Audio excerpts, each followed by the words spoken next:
एबे एक बड़ विपद आड़क गति करुछि। जो आशंका करा जाउथिला शेषरे सेया ही हेला। हरमुज बंदर बंद हेबा परे अमेरिका ईरान उपरे एभली आक्रमण करिछि जहा केही कल्पना सुधा करि नथिले। मात्र कई घंटा भितरे ईरान 140 अड्डा को पाउंस कर दी अमेरिका। हरमुज प्रणाली बंद करने ईरान पर महंगा पड़ी। सारा विश्वर तेल वाणिज्य को रोकने को चेष्टा करथिबा तेहरान को देखाई अमेरिका। राताराति अमेरिकार फाइटर जेट ईरान सीमा भितर पशि 140 रु अधिक अड्डा को धूलिसात कर देइछंती। किंतु एतिकिरे थमिन ईरान। पाल्टा जवाब रे यूएई एवं कतार उपरे क्षेपणास्त्र माड़ करिछि तेहरान। कतार एवं यूएई रे थिबा अमेरिकीय सेना घाटी को टार्गेट करी ईरान एही अटैक करिथिबा जना पड़िछि। सेपटे हरमुज रे भारतीय थिबा जहाज उपरे आक्रमण होइछि। जहाज रे 11 जन भारतीय नाविक थिले। 10 जन को उद्धार करा जाइछि। जने भारतीय निखोज होइथिबा सूचना मिलिछि। साइप्रस पताका थिबा जहाज उपरे मध्य आक्रमण होइछि। ओमान उपकूल रे भारतीय थिबा जहाज को टार्गेट करा जाइछि।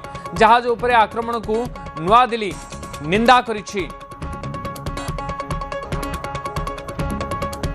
दिन को दिन भयंकर हेउछि अमेरिका ईरान युद्ध। हरमुज प्रणाली को संपूर्ण सील कर देइछि ईरान।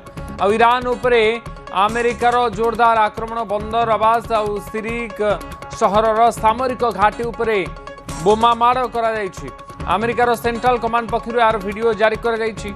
ईरान उपरे तृतीय पर्यायर सबुठारु प्रलंकारी एयर स्ट्राइक बोली कहा जाउछि। ईरान 140 मिलिटरी बेस को मिसाइल माड़ होइछि। सेपटे ईरान भी अमेरिका उपरे जोरदार आक्रमण करिछि। कतार, बहरीन, यूएई, कुवैत, जॉर्डन रे अमेरिका सेना बेस उपरे आक्रमण होइछि। बैलिस्टिक मिसाइल ईरान आक्रमण करिथिबा दाबी करा जाउछि।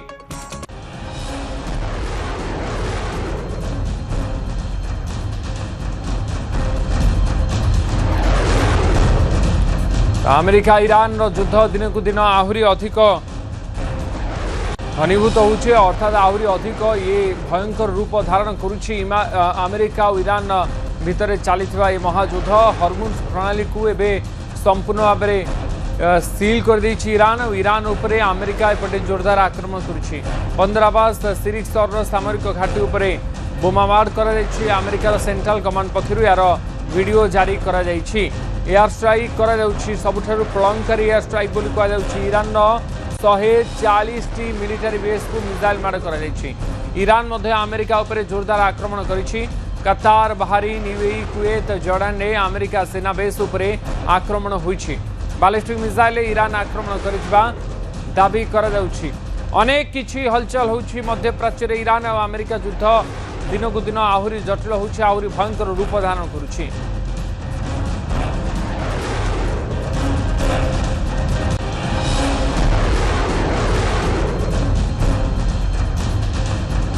नंबर 1 रे ईरान रखिथिला जहाँ तार बैनर पोस्टर धरिक लोक जो रैली करथिले खामेनेईकर शोकसभारे सेथिरे मध्य उत्क्षिप्त होइचंती डोनाल्ड ट्रम्प बा क्रोधित होइचंती। ता सहित द्वितीय कारण होउची जे केते शीघ्र से युद्ध को सारिबा को जो प्रयास करुथिले, युद्धरु एग्जिट करिया पे बाट पाउ नथिले। एबे जो प्लान जेमते पीट हेगसेट सूचना भी देले जो प्लान रहिची जे एग्रेसिवली बा फोर्सफुली जेपरि भाबरे अटैक करूछंती, सीरियसली अटैक करूछंती। जो बंदरबास कथा आपण कहले बा सिरिक कथा कहले, एपटे देखंतु खार्क द्वीप कथा कहले बा जतिकि मात्रा तार जो परमाणु साइट अछि नतांज, फोडो, इस्तान बा एपटे आमे देखिबा बुसेर प्रत्येक जगार जेबरी भयानक अटैक हेछि। वर्तमान पाखापाखि 140 टी जगार 3.5 घंटा भितरे टाइमिंग रे। कारण एई लास्ट गोटे सप्ताह भितरे आमे देखिबा this is third time strike by America. एवं रिटेलिएशन रे ईरान मध्य किछि कम वर्तमान देखा जाउ नाही। ईरान जेपरि आईसीबीएम वर्तमान लगातार भाव में जॉर्डन रे कोंतु, बहरीन रे कोंतु, कतार रे कोंतु जो अटैक करूछि, किंतु जो हाइमार्स मिसाइल रे वर्तमान अमेरिका अटैक करिछि एवं जो भयानक अटैक वर्तमान देखा जाउछि एथुर लागुछि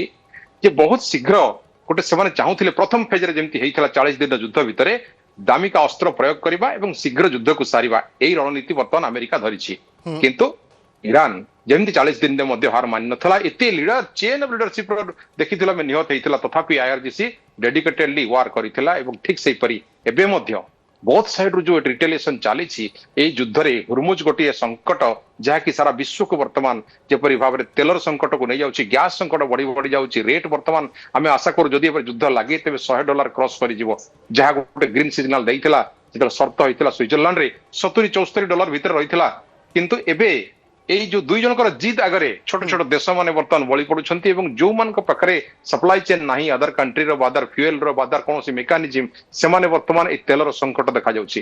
ତେଣୁ ଏବେକାର ଯୁଦ୍ଧ ଗୋଟେ ନିର୍ଣ୍ଣାୟକ ମୋଡ ନବ କାହିଁକି ସେମିତି ଲାଗୁନାହିଁ, କାରଣ ସର୍ତ୍ତ ବର୍ତ୍ତମାନ ଚୁଲିକି ଯାଇଛି। କିଲିଂ ଲିଷ୍ଟରେ ନମ୍ବର 1 ରେ ଇରାନ ରଖିଥିଲା ବା ଯାହା ତାର ବ୍ୟାନର ପୋଷ୍ଟର ଧରିକି ଲୋକ ଯୋଉ ରାଲି କରିଥିଲେ ଖାମିନେଇଙ୍କର ଶୋକସଭାରେ, ସେଥିରେ ମଧ୍ୟ ଉତ୍କ୍ଷିପ୍ତ ହୋଇଛନ୍ତି ଡୋନାଲ୍ଡ ଟ୍ରମ୍ପ ବା କ୍ରୋଧିତ ହୋଇଛନ୍ତି। ତା ସହିତ ଦ୍ୱିତୀୟ କାରଣ ହେଉଛି ଯେ କେତେ ଶୀଘ୍ର ସେ ଯୁଦ୍ଧକୁ ସାରିବାକୁ ଯୋଉ ପ୍ରୟାସ କରୁଥିଲେ, ଯୁଦ୍ଧରୁ ଏକ୍ଜିଟ୍ କରିବା ପାଇଁ ବାଟ ପାଉନଥିଲେ, ଏବେ ଯୋଉ ପ୍ଲାନ ଯେମିତି ପିଟ୍ ହେଗ୍ସେଟ୍ ସୂଚନା ବି ଦେଲେ ଯୋଉ ପ୍ଲାନ ରହିଛି ଯେ ଏଗ୍ରେସିଭଲି ବା ଫୋର୍ସଫୁଲି ଯେପରି ଭାବରେ ଆଟାକ୍ କରୁଛନ୍ତି, ସିରିୟସଲି ଆଟାକ୍ କରୁଛନ୍ତି, ଯୋଉ ବନ୍ଦର ଅବ୍ବାସ କଥା ଆପଣ କହିଲେ ବା ସିରିକ୍ କଥା କହିଲେ, ଏପଟେ ଦେଖନ୍ତୁ ଖାର୍କ ଦ୍ୱୀପ କଥା କହିଲେ ବା ଯେତିକି ମାତ୍ରାରେ ତାର ଯୋଉ ପରମାଣୁ ସାଇଟ୍ ଅଛି ନତାଞ୍ଜ, ଫୋର୍ଡୋ, ଇସ୍ତାହାନ ବା ଏପଟେ ଆମେ ଦେଖିବା ବୁସେର, ପ୍ରତ୍ୟେକ ଜାଗାରେ ଯେମିତି ଭୟାନକ ଆଟାକ୍ ହେଇଛି ବର୍ତ୍ତମାନ ପାଖାପାଖି 140ଟି ଜାଗାରେ 3.5 ଘଣ୍ଟା ଭିତରେ ଟାଇମିଂରେ। କାରଣ ଏଇ ଲାଷ୍ଟ ଗୋଟେ ସପ୍ତାହ ଭିତରେ ଆମେ ଦେଖିବା this is third time strike Bai America ଏବଂ ରିଟେଲିଏସନ ରେ ଇରାନ ମଧ୍ୟ କିଛି କମ ବର୍ତ୍ତମାନ ଦେଖାଯାଉ ନାହିଁ। ଇରାନ ଯେପରି ଆଇସିବିଏମ ବର୍ତ୍ତମାନ ଲଗାତାର ଭାବରେ ଜୋର୍ଡାନରେ କୁହନ୍ତୁ, ବାହରିନରେ କୁହନ୍ତୁ, କତାରରେ କୁହନ୍ତୁ, ଯୋଉ ଆଟାକ୍ କରୁଛି,